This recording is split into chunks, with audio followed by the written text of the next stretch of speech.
Beautiful Avah. Part 2. The Peevish Village Songstress.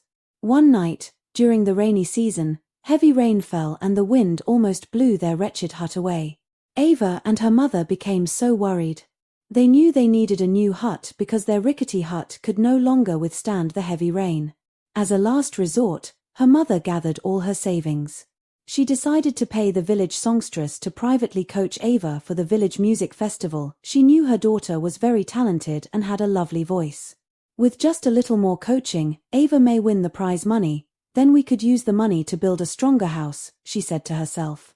A few days later, Avah's mother approached the village songstress for the job, but being a very arrogant and peevish woman, she refused to coach Avah.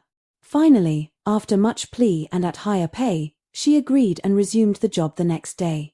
When she got to their hut and saw how poor they were, she became very intolerable and complained about almost everything. "Is this where you live?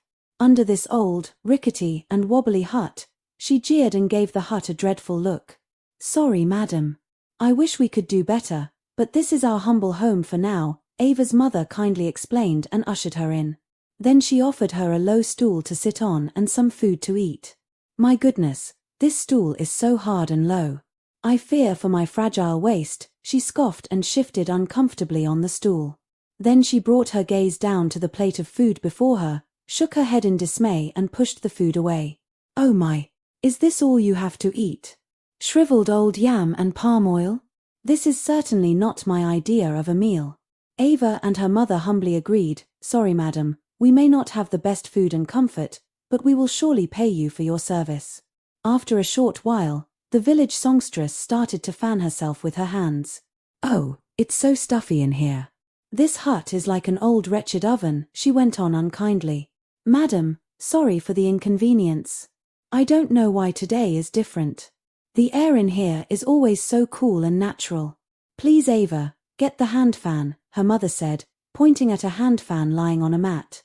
Avah's mother used her headscarf to fan the village songstress, while Avah used the hand fan. They wanted to make the unhappy woman as comfortable as they could.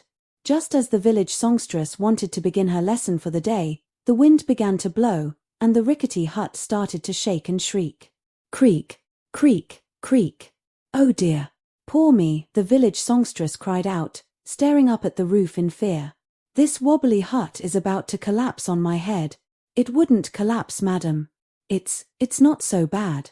Though shaky sometimes, this wobbly hut is still strong," Avah's mother stammered. Her voice was almost as wobbly as her hut. "Shaky at times? Wobbly? Not so bad?" the village songstress asked, gawking at the roof.